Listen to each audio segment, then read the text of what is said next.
ప్రతిపక్ష నేత జగన్ పాదయాత్ర ముగింపును హైలైట్ చేసేందుకు వైసీపీ ప్లాన్ చేస్తుంది. ఇందుకోసం ఇచ్చాపురంలో భారీ బహిరంగ సభతో పాటు రాష్ట్ర వ్యాప్తంగా పలు కార్యక్రమాలకు యాక్షన్ ప్లాన్ సిద్ధం చేసింది.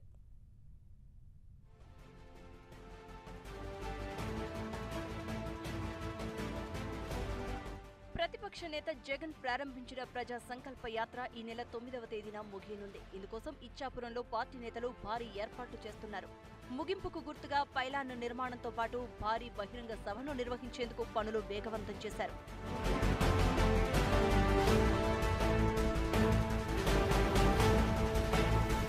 పద్నాలుగు నెలలుగా సాగిన పాదయాత్రకు భారీ ఫినిషింగ్ టచ్ ఇచ్చేందుకు వైసీపీ ప్లాన్ చేస్తోంది.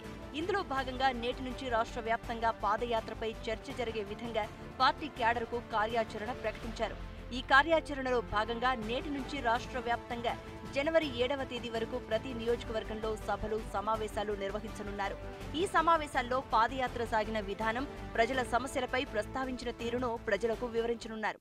ఇప్పుడు ఆయన పాదయాత్ర విజయవంతమవుతున్న సందర్భంగా యావన్ రాష్ట్రము అటువైపు చూడాల్సిన అవసరం, భవిష్యత్తు మీద ఒక ఆశ క్రియేట్ చేసే రకంగా కార్యక్రమాలు రూపొందించుకొని ఆ సమావేశాల్లో వాటిని ప్రస్తావిస్తూ ప్రజలను మరింత చైతన్యవంతులు చేసే రకంగా జరుగుతున్న పరిణామాల మీద, పార్టీ కార్యక్రమాల మీద వారు 5 రోజుల పాటు అంటే 10 గ్రామాల్లో ప్రతి నియోజకవర్గంలో అలాంటి సమావేశాలు నిర్వహిస్తారు. 5 రోజుల కార్యాచరణలో రాష్ట్ర ప్రయోజనాల అంశాలను వైసీపీ పొందుపరిచింది. టీడీపీ సర్కార్ అవినీతి, ప్రభుత్వం అనుసరిస్తోన్న ప్రజా వ్యతిరేక కార్యక్రమాలను మరోసారి ప్రజల్లోకి తీసుకెళ్లేందుకు సిద్ధమైంది. ఎన్నికల్లో ఇచ్చిన హామీలు అమలు చేయలేదంటూ వచ్చే ఎన్నికల్లో నిన్ను నమ్మం బాబు అంటూ విస్తృత ప్రచారం చేయబోతున్నారు. వీటి కోసం ప్రతి నియోజకవర్గంలో ఉన్న వైసీపీ నేతల కార్లకు ప్రత్యేక స్టిక్కర్లు పంపించారు. వీటితో పాటు ప్రతి గ్రామంలో నిన్ను నమ్మం బాబు అంటూ పెద్ద పెద్ద హోర్డింగ్ పెట్టాలంటూ ఆదేశాలు జారీ చేశారు. ఈ 5 రోజులు కనీసం రోజుకు 2 గ్రామాల్లో సభలు, సమావేశాలు నిర్వహించనున్నారు.